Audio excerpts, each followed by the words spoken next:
on this episode of Outback Buck Shack. Did I send you a while ago? Yeah. I know I got plenty of time and I'm after this big 8. I hear this crash coming through the Laurel that you don't really hear often. I mean, it's loud. Something is barreling through. Yeah, I'm gonna need a beer for this one. This goes out to all them hard-working Americans out there. We got you back, baby. Let's kick this thing, boys.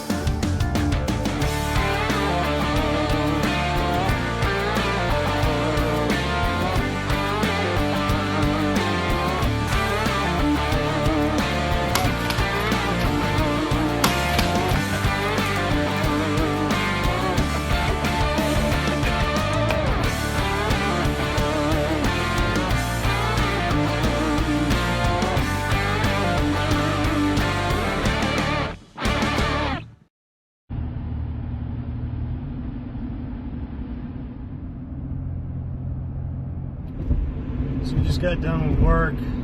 We're gonna try and make it into the woods. Get about, I got a 2-hour drive ahead of me, so can try and make the most of it. Got a little bit of rut action going on, so we'll try and get in the woods any chance we get. So we teamed up with my cousin Justin, and we were late in the bow season, and I had been after some other bucks, and it wasn't working out. So Justin had a tree stand that wasn't going to be occupied and hadn't been hunted in a few weeks. So we decided to go back in there, and we checked the camera, and there is this amazing 8-pointer, one of the biggest bucks we've ever had on camera around here. And at that point we decided, okay, I'm going to sit here, and he was going to go back to his stand.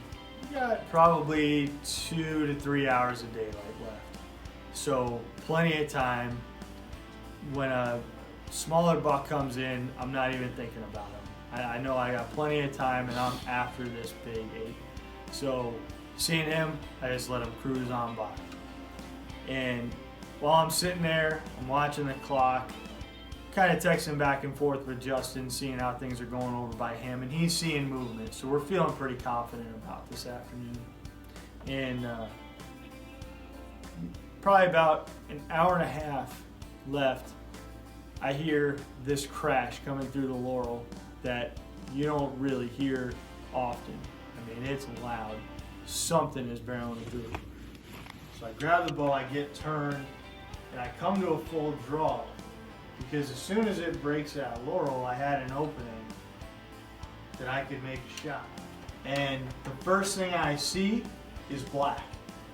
So now it's a game changer. Now it's a bear. Well, doesn't matter. It's going down anyway. Yeah. Well, it should. So, check it out.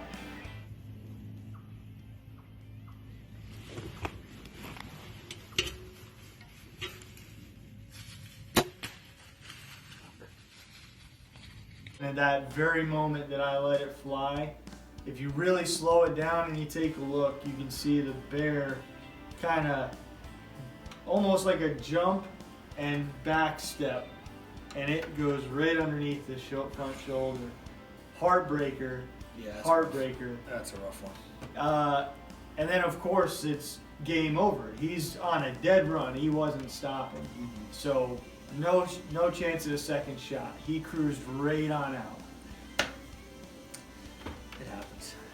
It's alright. So he goes off. He's long gone. This particular spot that we're hunting, from where I was, it goes across a long flat. You know, you can see 200 yards through timber, but I could make out that he was long gone. I look at the watch. I've still got time. So my mind immediately goes back to trying to regain my focus. You know, what am I really here for anyway?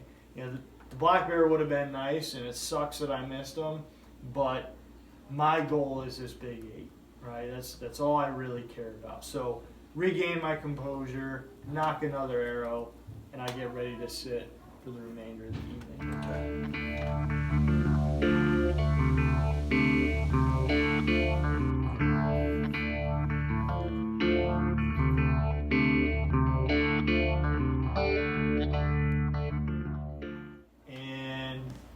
can kind of make out some noise over my right shoulder. All right. Now, as we were saying, where the bear came through over my left, very thick laurel.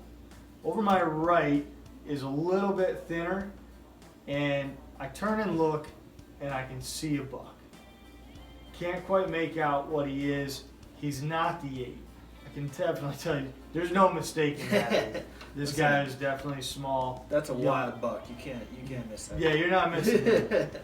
So he's a smaller buck, a younger buck. But let's see, so sit there nice and quiet.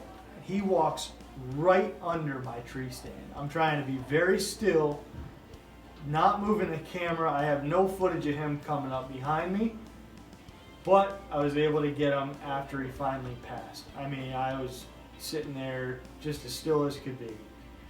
And as he clears and I get a look at him, he's a really unique buck. He's one that we haven't seen on the cameras before. First encounter, young, very, very unique. This is the best way I can describe him. Okay. We've seen this year, Yeah. within the herd around this area, some split tines. We have a couple that actually have 3 main beams, Yeah. and they're all young. So it's going to be interesting over the next few years to see how they grow and develop. Awesome. Well, this happens to be one. He gave me plenty of opportunity, and he was tempting, especially as the season's drawing to a close. You want to fill that tag, but eyes on the prize. We wanted the big one. Well, the night ends with this guy sitting here at 20 yards, and we let him go in hopes to see the big one. Yeah.